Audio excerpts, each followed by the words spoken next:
What's up again guys, Plamoguy here, and now we're gonna take a look at the review of Pacific Rim's high-grade Gypsy Avenger.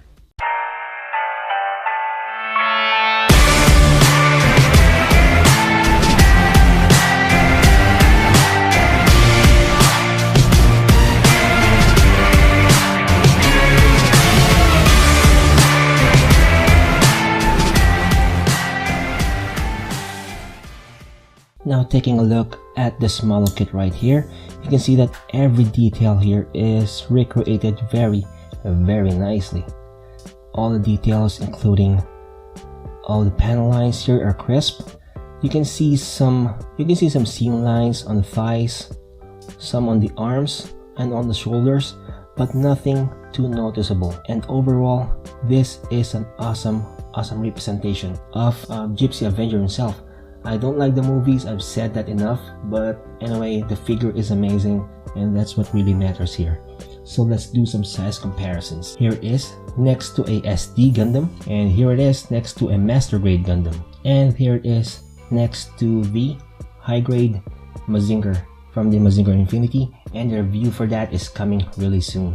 Now let's get to the posability of this model kit. Head goes up and down, really limited head movement.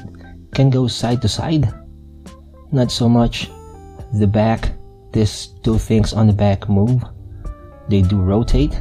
Shoulders, they do move that much. Shoulder rotation, there is some. Bicep bend, although no arm swivel, no bicep swivel. Hands are on ball joints. They do swivel and they do rotate, pretty much like a ball joint should. The waist, there are two ball joints, one here and one here, so you can do down movement like that and upward movement like that. Legs, they can't do the splits because it's hitting the thigh armor here. Forward movement, pretty good. Back movement, pretty good as well because there are no skirt armor here. Swivel, just this much. Knee movement, pretty nice. And the feet doesn't have much give.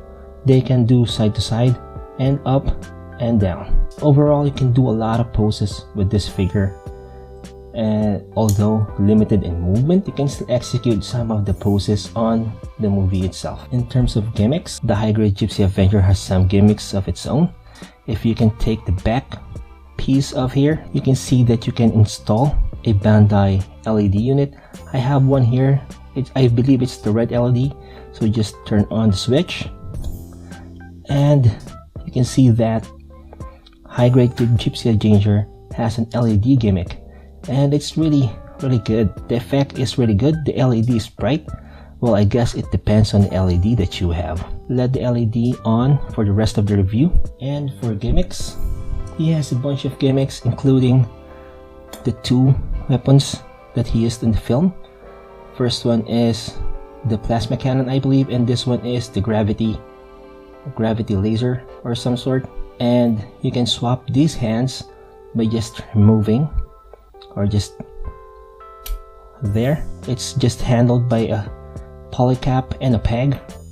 So for this example, you can just slot in here and you have the gravity gun. Doing that on the other side. Again, pretty easy, just slotting it, and there you go. You can execute different poses for these guys. And another one is this. This is, I believe, the sword. So what you can do is just remove that and just replace it with this, and there you have it. You have the sword. Every weapon that I believe that Gypsy Avenger uses in the film is nicely recreated and represented in its model kit form. Overall, it is a pretty solid figure. The last accessory or gimmick that we have is just remove the piece in here, revealing a peg hole, and that is to use that with a high-grade stand, which is, in my opinion, pretty disappointing because we have the standard 3mm plug for these types of kits. Even the newer high grades have it, so it's a shame that it doesn't have it. That's the only complaint that I have. But with this, you can execute flying poses and more dynamic poses. So there we go. High grade Gypsy Avenger from Bandai. It's a really good model kit. The size is too small, but what can you do? It's pretty cheap though. So you can get all of the Pacific Rim figures or model kits, and you can do exactly what you see in the movie. And it's pretty good, especially the LED gimmick. That is really nice. So if you guys like this, be sure to hit like and subscribe for more videos. It really means a lot to me. And as always, I hope you guys enjoy the hobby. See ya.